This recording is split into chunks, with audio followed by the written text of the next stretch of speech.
बार महसूस करके देखो कि अब से 100 साल पहले हम लोग कहां थे। क्या हम पे मंच था? क्या हम पे आशा बहन जैसी बहनें थी? क्या हम पे बोलने के लिए माइक था? क्या हमें ये आजादी थी? हम ऐसे थे जैसे गुब्बारे, हवा इधर से आई तो इधर हिल पड़े, इधर से आई तो इधर हिल पड़े, ऐसे ही तो थे।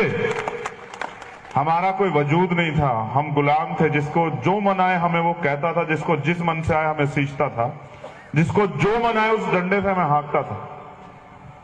फिर डॉक्टर अंबेडकर जैसी महान शख्सियत पैदा हुई, उन्होंने इस दर्द को समझा, संविधान में हमें समानता का अधिकार दिया।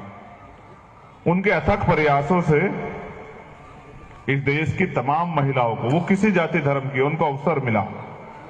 आज जो प्रधान से लेके पार्षद तक हम लोग बनते हैं ना यहाँ, वो भी पॉलिटिकल रिजर्वेशन बाबा साहब के अम्बेडकर के संविधान में है। मैं फिर कह रहा हूं, मेरी बात को अगर आपको नहीं समझ आ रही तो समझ लो। अगर आपसे वोट का अधिकार छिन जाएगा ना, आपकी बस्ती में पैर रखने नहीं आएगा कोई। मुझसे शर्त लगा लो, अगर आपसे वोट का अधिकार छिन जाए, आपकी बस्ती में पैर रखने नहीं आएगा कोई। क्योंकि इस वोट के जरिए वो वोट ताकत है, हथियार है आज के समय में। जैसे पहले राजतंत्र में राज लेने के लिए युद्ध होते थे, तलवारें चलती थी, घुड़सवार आते, हाथियों से युद्ध होते थे, भाले चलते थे, बंदूकें तोप चलती थी। आज आपके पास हथियार है।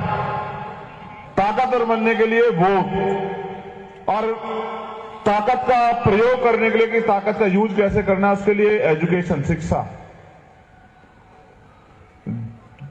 मेरे भाई ने बहुत अच्छी बात की कि देखो, हम शिक्षित नहीं हो रहे हैं, इससे संगठित नहीं हो रहे हैं। मैं सहमत हूं। जब हम शिक्षित हो जाएंगे तभी तो हम समझेंगे। जैसे काशीराम साहब कहते हैं कि स्वाभिमानी लोग ही संघर्ष की परिभाषा को समझते हैं। जब हम शिक्षित हो जाएंगे तभी तो हम समझेंगे कि संगठित होना क्यों जरूरी है। संगठित होना इसलिए जरूरी है क्योंकि जंगल में आग लग रही है। हुआ यह है, जब तक हम 4th क्लास के एम्प्लॉय थे किसी को तकलीफ नहीं थी, जब तक हम चपरासी बने हुए थे। लेकिन जब हम डॉक्टर, इंजीनियर, IAS IPS बनने लगे, कलेक्टर बनने लगे, RAS IAS बनने लगे, IFS बनने लगे, तो सिस्टम को तकलीफ हुई। तकलीफ कैसी? उनको लगता है कि ये कौन है, इनकी तो हैसियत नहीं है हमारे सामने खड़े होने की। ये आज हमारे अधिकारी कैसे बन गए, ये आज हमारे नेता कैसे बन गए, ये आज कुर्सियों पे कैसे बैठे हैं, इनकी चपरासीगिरी हमको क्यों करनी पड़ रही है। ये हम तो वो लोग हैं जो हजारों साल से इनके ऊपर राज करते आए। और जब ये भावना पैदा हुई तो उनको ये लगा कि नहीं, इनको पीछे लेके जाना, इनको रोकना, और तब से प्रयास जारी। मेरे आज भी याद है, जब हम स्टडी करते हैं तो कॉन्स्टिट्यूशन में ये वो है कि कोई भी काम जो दैनिक है वो ठेकेदारी पे नहीं होगा, और सफाई कर्मचारियों का जो काम है वो दैनिक है, लेकिन फिर उसको ठेका व्यवस्था पे ले जाएगा। क्योंकि जब सफाई कर्मचारी को 40-50 हजार रुपए मिलने लगे तो उसने अपने बच्चे से कहा कि देख, मैंने अपनी जिंदगी इसमें काट ली, लेकिन तू नहीं काटेगा, इसलिए तुझे पढ़ना है। तू कॉन्वेंट की तरफ जा, तो अंग्रेजी मीडियम की तरफ जा, तो अच्छे स्कूल में जा, तो अच्छे कपड़े पहन, तू अच्छी पढ़ाई कर, तू डॉक्टर, इंजीनियर बन, तू मेरे जैसा मत। क्योंकि हर माँ बाप चाहता है मेरा बच्चा कामयाब हो जाए, मेरा बच्चा मुझसे आगे बढ़े। अगर पिताजी ने एक मकान बनाया तो बेटे का ये पिताजी के मन में रहता कि बेटा 2 मंजिली बनाए। वो हर माँ बाप चाहता आगे बढ़े, चाहे वो कैसे भी बढ़ाने का प्रयास करे। तो जब सिस्टम को ये लगा कि ये लोग आगे बढ़ रहे हैं तो उन्होंने ये काम ठेकेदारी पे कर दिया। मैं आपसे सच में कह रहा हूं, एक मेरे साथी के जरिए हमने प्रयास किया, हम ILO गए। किस लिए? कि यहां जो सफाई कर्मचारियों के साथ अन्याय हो रहा है, न्यूनतम वेतन भी नहीं मिल रहा है, तनख्वाह नहीं मिलती है, कहीं 10,000, कहीं 7,000, कहीं 6,000, कहीं 11,000, कहीं 18,000 पे जो हमें काम करने को मजबूर किया जा रहा है। फिर एक नया नियम आ गया, सुबह 5 बजे आओ, 6 बजे आओ, अंगूठा लगाओ, शाम के टाइम आओ। तो हम बड़े परेशान हुए, हमने चर्चा की, मैं और मेरे दोस्त ने, हमने प्लान किया कि हम ILO चलेंगे। ILO में जाके इस बात क्यों करेंगे कि भारत की सरकार, चाहे वो स्टेट की हो या सेंटर की सरकार है, वो सब मिलके हमारे समाज को मरने के लिए मजबूर कर रही है। आज हम गटर में मरते हैं, सड़क पे मरते हैं, कोई आवाज उठाने वाला नहीं है। इस देश में अगर कोई सीमा पे शहीद होता है तो उसको शहीद का दर्जा मिलता है, लेकिन अगर कोई देश के इंटरनल जो गंदगी उसको साफ करते हुए मरता है तो उसको शहीद का दर्जा दूर की बात है, उसको उसके बच्चों को वो कैसे भूख से मरेंगे उनको पूछने वाला कोई नहीं, उनको पेंशन भी नहीं है, उनको आगे बढ़ने का रास्ता भी नहीं है। इसलिए हम लोग आयल गए, लेकिन जैसे वहां चले गए तो यहाँ की केंद्र की सरकार ने तत्काल वहां वो कर दिया कि नहीं, इनकी एप्लीकेशन नहीं लेनी है, उस पर चर्चा नहीं करनी। हम ये चाहते थे कि वहां आईएलओ द्वारा जो है, जो इंटरनेशनल लेबर ऑर्गेनाइजेशन है, उसके जरिए यहां केंद्र सरकार को वो किया जाए, मॉनिटर किया जाए कि वहां सफाई कर्मचारियों क्या स्थिति है। तो यहां की सरकार ने उसको रुकवा दिया फाइल को। तो मैं फिर कह रहा हूं, मैं आपको सिर्फ इतना ही दे सकता हूं कि मैं फिर प्रयास करूंगा, हम फिर आईएलओ जाएंगे और मैं लड़ूंगा वहां इस लड़ाई को जब तक न्यूनतम वेतन जो है, जब तक हमारा न्यूनतम वेतन जो है वो निर्धारित नहीं होता, जब तक हमको जो है, पहले तो मैं चाहता ही नहीं कि हमारे लोग ये काम करें, हम तो मजबूरी में करते थे कि हम पे और कोई रोजगार नहीं था। अब तो पढ़ लिख के हम डॉक्टर इंजीनियर IAS IPS बने, जिसका मन हो वो कर ले सफाई का काम। लेकिन मेरे लोगों ने इसको अपनी किस्मत मान लिया है कि भाई ये हमारा काम। मैं तो अक्सर देखता हूं ढोल बजाने का काम हमारे लोगों ने ले रखा कि वही बजाएंगे। बचपन से उनके एक छोटे बच्चे के जिसके सपने हैं, पढ़ेगा, कामयाब होगा, उसके गले में जबरन हमने ढोल टांग दिया कि बजा तू।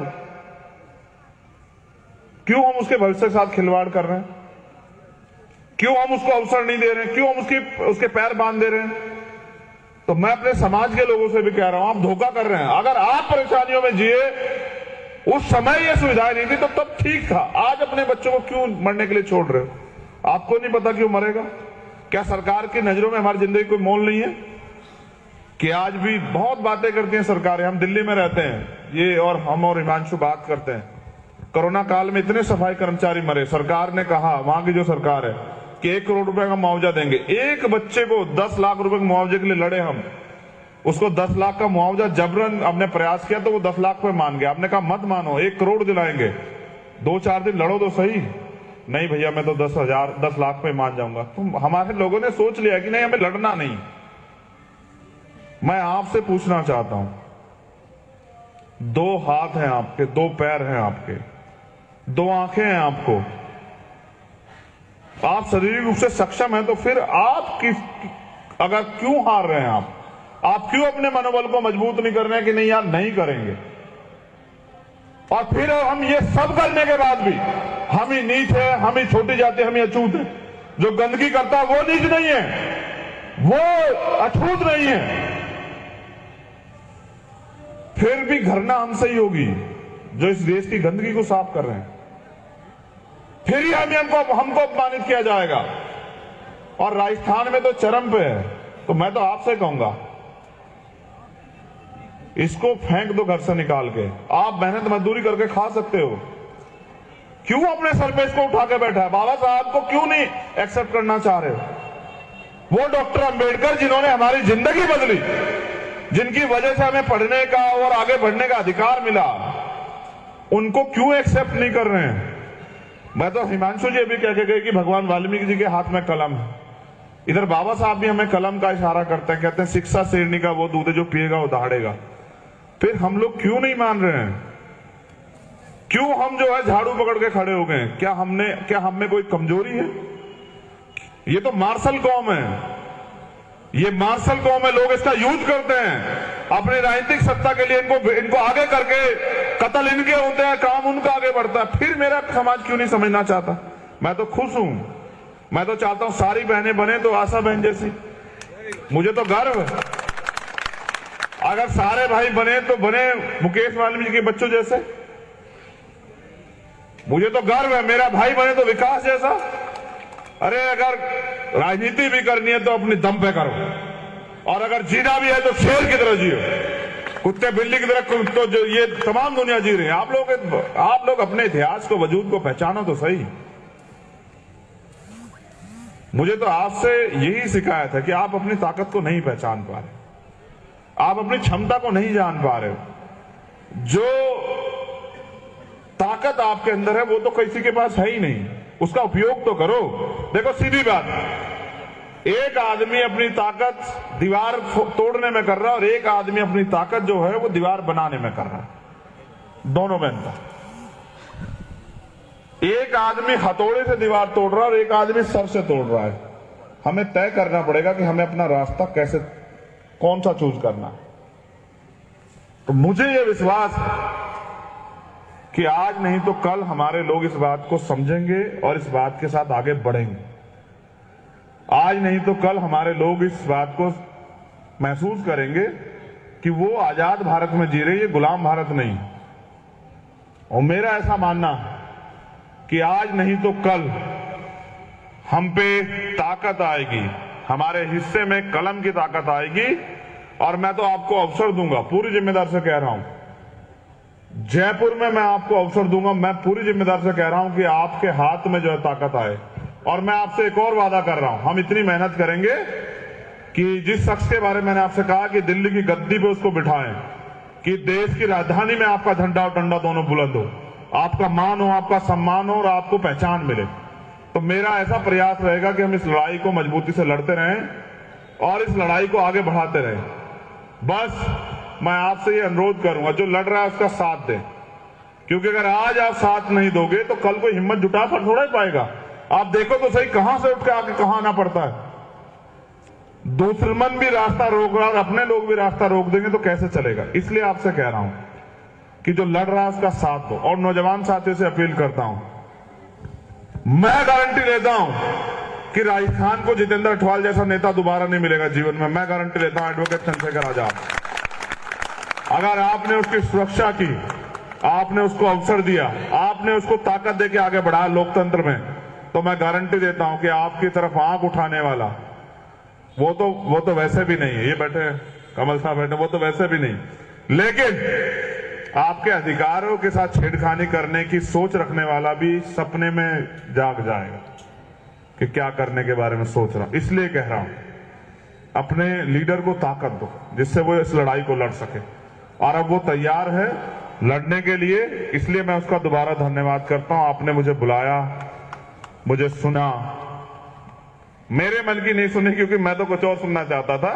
खैर कोई बात नहीं, मैं अगली बार फिर आ जाऊंगा। आप सबका बहुत बहुत धन्यवाद। एक रहिए, एकजुट रहिए, ताकतवर बनिए।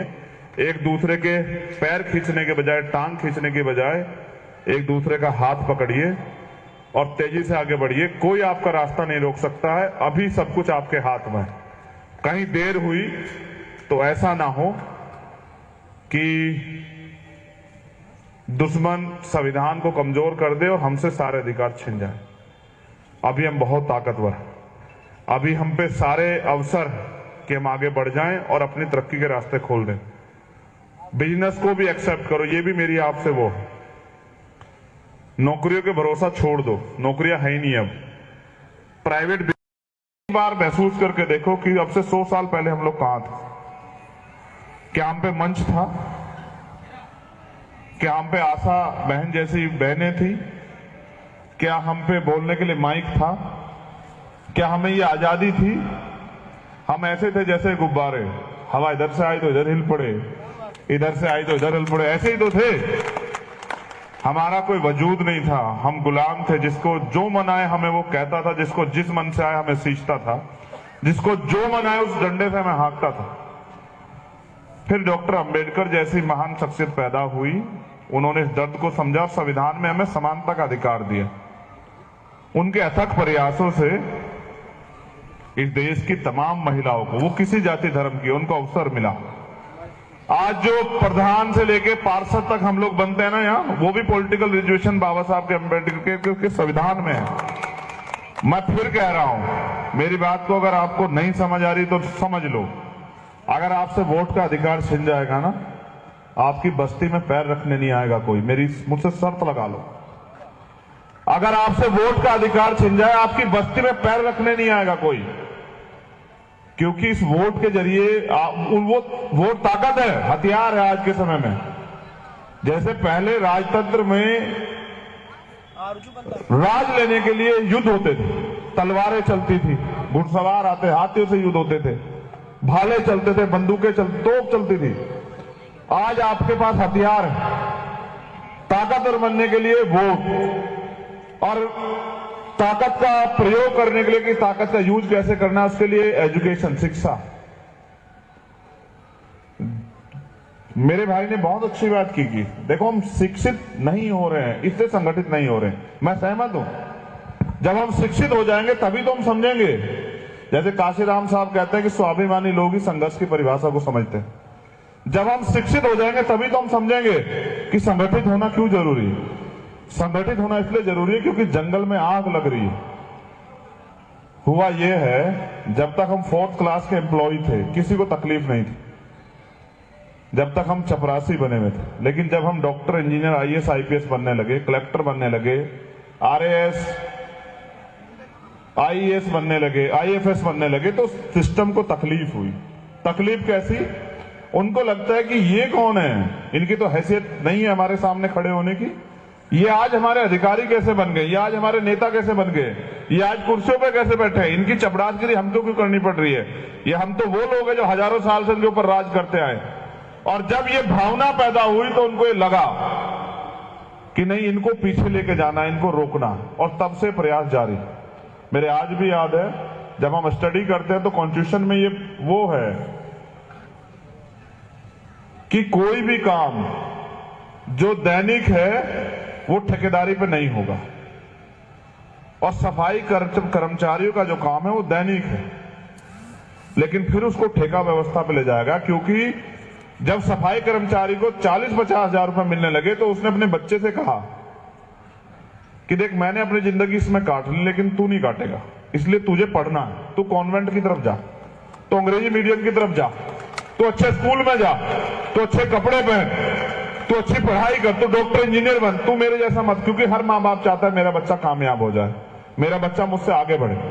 अगर पिताजी ने एक मकान बनाया तो बेटे का ये पिताजी के मन में रहता कि बेटा 2 मंजिली बनाए। वो हर माँ बाप चाहता आगे बढ़े, चाहे वो कैसे भी बढ़ाने का प्रयास करे। तो जब सिस्टम को ये लगा कि ये लोग आगे बढ़ रहे हैं तो उन्होंने ये काम ठेकेदारी पे कर दिया। मैं आपसे सच में कह रहा हूं, एक मेरे साथी के जरिए हमने प्रयास किया, हम ILO गए। किस लिए? कि यहां जो सफाई कर्मचारियों के साथ अन्याय हो रहा है, न्यूनतम वेतन भी नहीं मिल रहा है, तनख्वाह नहीं मिलती है, कहीं 10,000, कहीं 7,000, कहीं 6,000, कहीं 11,000, कहीं 18,000 पे जो हमें काम करने को मजबूर किया जा रहा है। फिर एक नया नियम आ गया, सुबह 5 बजे आओ, 6 बजे आओ, अंगूठा लगाओ, शाम के टाइम आओ। तो हम बड़े परेशान हुए, हमने चर्चा की, मैं और मेरे दोस्त ने, हमने प्लान किया कि हम ILO चलेंगे। ILO में जाके इस बात क्यों करेंगे कि भारत की सरकार, चाहे वो स्टेट की हो या सेंटर की सरकार है, वो सब मिलके हमारे समाज को मरने के लिए मजबूर कर रही है। आज हम गटर में मरते हैं, सड़क पे मरते हैं, कोई आवाज उठाने वाला नहीं है। इस देश में अगर कोई सीमा पे शहीद होता है तो उसको शहीद का दर्जा मिलता है, लेकिन अगर कोई देश की इंटरनल जो गंदगी उसको साफ करते हुए मरता है तो उसको शहीद का दर्जा दूर की बात है, उसको, उसके बच्चों को वो कैसे भूख से मरेंगे उनको पूछने वाला कोई नहीं, उनको पेंशन भी नहीं है, उनको आगे बढ़ने का रास्ता भी नहीं है। इसलिए हम लोग ILO गए। लेकिन जैसे हम वहां चले गए तो यहां की केंद्र की सरकार ने तत्काल वहां वो कर दिया कि नहीं, इनकी एप्लीकेशन नहीं लेनी है, उस पर चर्चा नहीं करनी। हम ये चाहते थे कि वहां ILO द्वारा जो है, जो इंटरनेशनल लेबर ऑर्गेनाइजेशन है, उसके जरिए यहां केंद्र सरकार को वो किया जाए, मॉनिटर किया जाए कि वहां सफाई कर्मचारियों क्या स्थिति है।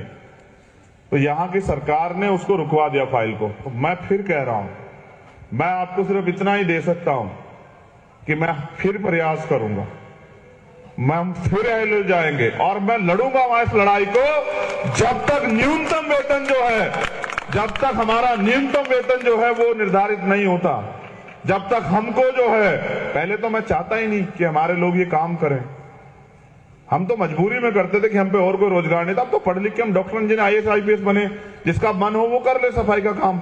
लेकिन मेरे लोगों ने इसको अपनी किस्मत मान लिया है कि भाई ये हमारा काम। मैं तो अक्सर देखता हूं, ढोल बजाने का काम हमारे लोगों ने ले रखा कि वही बजाएंगे। बचपन से उनके एक छोटे बच्चे के जिसके सपने हैं, पढ़ेगा, कामयाब होगा, उसके गले में जबरन हमने ढोल टांग दिया कि बजा तू।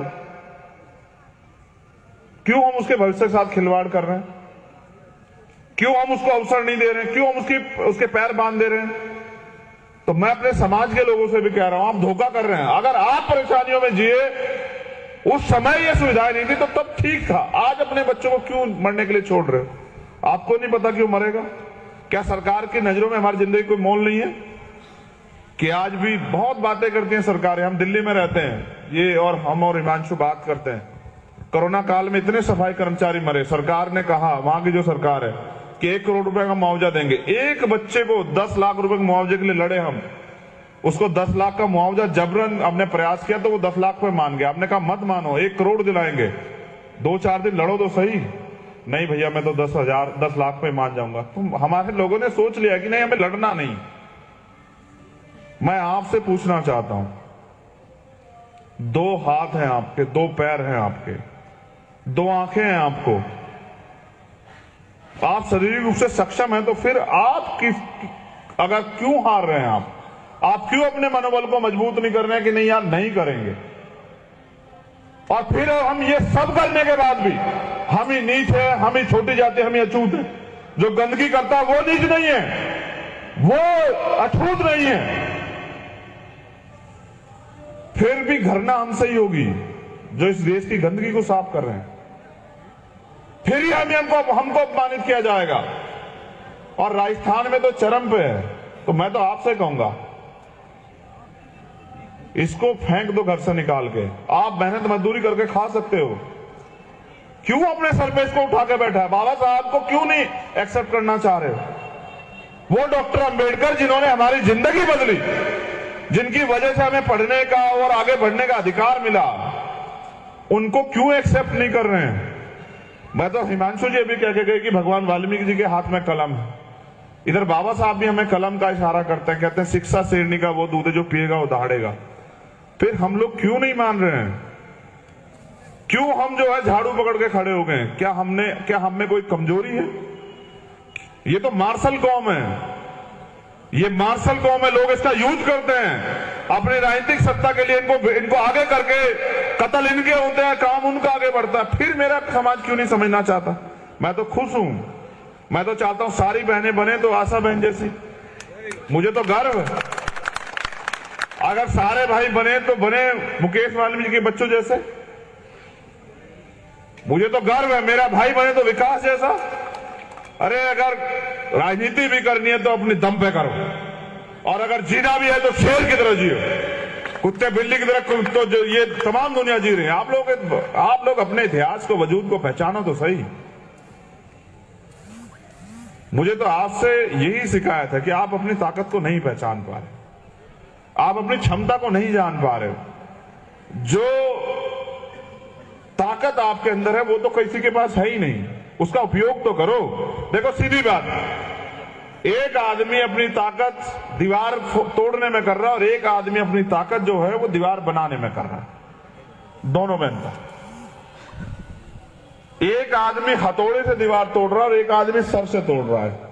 हमें तय करना पड़ेगा कि हमें अपना रास्ता कैसे, कौन सा चूज करना है। तो मुझे यह विश्वास है कि आज नहीं तो कल हमारे लोग इस बात को समझेंगे और इस बात के साथ आगे बढ़ेंगे। आज नहीं तो कल हमारे लोग इस बात को महसूस करेंगे कि वो आजाद भारत में जी रहे, ये गुलाम भारत नहीं। और मेरा ऐसा मानना है कि आज नहीं तो कल हम पे ताकत आएगी, हमारे हिस्से में कलम की ताकत आएगी।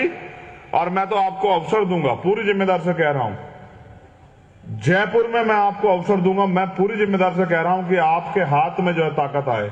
और मैं आपसे एक और वादा कर रहा हूं, हम इतनी मेहनत करेंगे कि जिस शख्स के बारे में मैंने आपसे कहा कि दिल्ली की गद्दी पे उसको बिठाएं, कि देश की राजधानी में आपका झंडा और डंडा दोनों बुलंद हो, आपका मान हो, आपका सम्मान हो और आपको पहचान मिले। तो मेरा ऐसा प्रयास रहेगा कि हम इस लड़ाई को मजबूती से लड़ते रहें और इस लड़ाई को आगे बढ़ाते रहें। बस मैं आपसे ये अनुरोध करूंगा, जो लड़ रहा है उसका साथ दें, क्योंकि अगर आज आप साथ नहीं दोगे तो कल कोई हिम्मत जुटा कर थोड़ा ही पाएगा। आप देखो तो सही, कहां से उठ के आके कहां आना पड़ता है। दुश्मन भी रास्ता रोक रहा और अपने लोग भी रास्ता रोक देंगे तो कैसे चलेगा। इसलिए आपसे कह रहा हूं कि जो लड़ रहा है उसका साथ दो। और नौजवान साथियों से अपील करता हूं मैं गारंटी लेता हूं कि राजस्थान को जितेंद्र अठवाल जैसा नेता दोबारा नहीं मिलेगा जीवन में। मैं गारंटी लेता हूं एडवोकेट चंद्रशेखर आजाद, अगर आपने उसकी सुरक्षा की, आपने उसको अवसर दिया, आपने उसको ताकत देके आगे बढ़ाया लोकतंत्र में, तो मैं गारंटी देता हूं कि आपकी तरफ आंख उठाने वाला वो तो वैसे भी नहीं है। ये बैठे कमल साहब बैठे, वो तो वैसे भी नहीं, लेकिन आपके अधिकारों के साथ छेड़खानी करने की सोच रखने वाला भी सपने में जाग जाएगा कि क्या करने के बारे में सोच रहा हूं। इसलिए कह रहा हूं अपने लीडर को ताकत दो जिससे वो इस लड़ाई को लड़ सके, और अब वो तैयार है लड़ने के लिए। इसलिए मैं उसका दोबारा धन्यवाद करता हूं। आपने मुझे बुलाया, मुझे सुना, मेरे मन की नहीं सुनी क्योंकि मैं तो कुछ और सुनना चाहता था। खैर कोई बात नहीं, मैं अगली बार फिर आ जाऊंगा।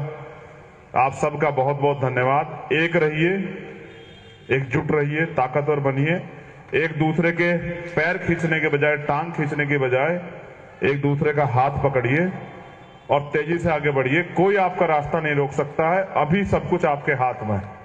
कहीं देर हुई तो ऐसा ना हो कि दुश्मन संविधान को कमजोर कर दे और हमसे सारे अधिकार छिन जाए। अभी हम बहुत ताकतवर हैं, अभी हम पे सारे अवसर कि हम आगे बढ़ जाएं और अपनी तरक्की के रास्ते खोल दें। बिजनेस को भी एक्सेप्ट करो, ये भी मेरी आपसे वो है। नौकरियों के भरोसा छोड़ दो, नौकरियां है ही नहीं अब। प्राइवेट बार महसूस करके देखो कि अब से 100 साल पहले हम लोग कहां थे। क्या हम पे मंच था? क्या हम पे आशा बहन जैसी बहनें थी? क्या हम पे बोलने के लिए माइक था? क्या हमें ये आजादी थी? हम ऐसे थे जैसे गुब्बारे, हवा इधर से आई तो इधर हिल पड़े, इधर से आई तो इधर हिल पड़े, ऐसे ही तो थे। हमारा कोई वजूद नहीं था, हम गुलाम थे। जिसको जो मन आए हमें वो कहता था, जिसको जिस मन से आए हमें सींचता था, जिसको जो मन आए उस डंडे से हमें हाँकता था। फिर डॉक्टर अंबेडकर जैसी महान शख्सियत पैदा हुई, उन्होंने इस दर्द को समझा, संविधान में हमें समानता का अधिकार दिया। उनके अथक प्रयासों से इस देश की तमाम महिलाओं को, वो किसी जाति धर्म की, उनको अवसर मिला। आज जो प्रधान से लेके पार्षद तक हम लोग बनते हैं ना यहाँ, वो भी पॉलिटिकल रिजर्वेशन बाबा साहब के अम्बेडकर के संविधान में है। मैं फिर कह रहा हूं, मेरी बात को अगर आपको नहीं समझ आ रही तो समझ लो। अगर आपसे वोट का अधिकार छिन जाएगा ना, आपकी बस्ती में पैर रखने नहीं आएगा कोई। मुझसे शर्त लगा लो, अगर आपसे वोट का अधिकार छिन जाए, आपकी बस्ती में पैर रखने नहीं आएगा कोई। क्योंकि इस वोट के जरिए वो वोट ताकत है, हथियार है आज के समय में। जैसे पहले राजतंत्र में राज लेने के लिए युद्ध होते थे, तलवारें चलती थी, घुड़सवार आते, हाथियों से युद्ध होते थे, भाले चलते थे, बंदूकें तोप चलती थी। आज आपके पास हथियार है ताकतवर बनने के लिए, वोट, और ताकत का प्रयोग करने के लिए कि ताकत का यूज कैसे करना है, उसके लिए एजुकेशन, शिक्षा। मेरे भाई ने बहुत अच्छी बात की कि देखो हम शिक्षित नहीं हो रहे हैं इसलिए संगठित नहीं हो रहे हैं। मैं सहमत हूं, जब हम शिक्षित हो जाएंगे तभी तो हम समझेंगे। जैसे काशीराम साहब कहते हैं कि स्वाभिमानी लोग ही संघर्ष की परिभाषा को समझते हैं। जब हम शिक्षित हो जाएंगे तभी तो हम समझेंगे कि संगठित होना क्यों जरूरी है। संगठित होना इसलिए जरूरी है क्योंकि जंगल में आग लग रही है। हुआ यह है, जब तक हम 4th क्लास के एम्प्लॉय थे किसी को तकलीफ नहीं थी, जब तक हम चपरासी बने हुए थे। लेकिन जब हम डॉक्टर, इंजीनियर, IAS IPS बनने लगे, कलेक्टर बनने लगे, RAS IAS बनने लगे, IFS बनने लगे, तो सिस्टम को तकलीफ हुई। तकलीफ कैसी? उनको लगता है कि ये कौन है, इनकी तो हैसियत नहीं है हमारे सामने खड़े होने की। ये आज हमारे अधिकारी कैसे बन गए, ये आज हमारे नेता कैसे बन गए, ये आज कुर्सियों पे कैसे बैठे हैं, इनकी चपरासीगिरी हमको क्यों करनी पड़ रही है। ये हम तो वो लोग हैं जो हजारों साल से इनके ऊपर राज करते आए। और जब ये भावना पैदा हुई तो उनको ये लगा कि नहीं, इनको पीछे लेके जाना, इनको रोकना, और तब से प्रयास जारी। मेरे आज भी याद है जब हम स्टडी करते हैं तो कॉन्स्टिट्यूशन में ये वो है कि कोई भी काम जो दैनिक है वो ठेकेदारी पे नहीं होगा, और सफाई कर्मचारियों का जो काम है वो दैनिक है, लेकिन फिर उसको ठेका व्यवस्था पे ले जाएगा। क्योंकि जब सफाई कर्मचारी को 40-50 हजार रुपए मिलने लगे तो उसने अपने बच्चे से कहा कि देख, मैंने अपनी जिंदगी इसमें काट ली, लेकिन तू नहीं काटेगा, इसलिए तुझे पढ़ना है। तू कॉन्वेंट की तरफ जा, तो अंग्रेजी मीडियम की तरफ जा, तो अच्छे स्कूल में जा, तो अच्छे कपड़े पहन, तू अच्छी पढ़ाई कर, तू डॉक्टर इंजीनियर बन, तू मेरे जैसा मत। क्योंकि हर माँ बाप चाहता है मेरा बच्चा कामयाब हो जाए, मेरा बच्चा मुझसे आगे बढ़े। अगर पिताजी ने एक मकान बनाया तो बेटे का ये पिताजी के मन में रहता कि बेटा 2 मंजिली बनाए। वो हर माँ बाप चाहता आगे बढ़े, चाहे वो कैसे भी बढ़ाने का प्रयास करे। तो जब सिस्टम को ये लगा कि ये लोग आगे बढ़ रहे हैं तो उन्होंने ये काम ठेकेदारी पे कर दिया। मैं आपसे सच में कह रहा हूं, एक मेरे साथी के जरिए हमने प्रयास किया, हम ILO गए।